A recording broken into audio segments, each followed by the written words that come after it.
1985 সালের 19 September Mexico শহরে একটি শক্তিশালী ভূমিকম্প আঘাত হানে, যা দেশের ইতিহাসের সবচেয়ে ভয়াবহ প্রাকৃতিক দুর্যোগগুলোর মধ্যে একটি হিসেবে স্মরণীয়।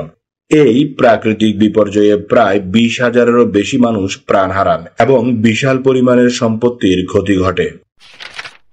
1988 সালের 19 সেপ্টেম্বর পোল্যান্ডে দীর্ঘদিনের রাজনৈতিক উত্তেজনা ও গণ আন্দোলনের ফলস্বরূপ কমিউনিস্ট পার্টির মন্ত্রিসভা পদত্যাগ করে। এটি ছিল পূর্ব ইউরোপের কমিউনিস্ট শাসনের পতনের দিকে একটি গুরুত্বপূর্ণ ধাপ। 1992 সালের 19 সেপ্টেম্বর সংঘর্ষ ও গৃহযুদ্ধের জেরে যুগোস্লাভিয়া জাতিসংঘ থেকে বহিষ্কৃত হয়। এই বহিষ্কার ছিল আন্তর্জাতিক সম্প্রদায়ের কঠোর পদক্ষেপ, যার মাধ্যমে সংঘাতপূর্ণ অঞ্চলে শান্তি প্রতিষ্ঠার প্রচেষ্টা জোরদার করা হয়েছিল। 1994 সালের 19 সেপ্টেম্বর ফিনল্যান্ডের বাল্টিক সাগরে একটি ফেরি দুর্ঘটনা ঘটে। এই দুর্ঘটনায় 800 জনের বেশি মানুষ প্রাণ হারান।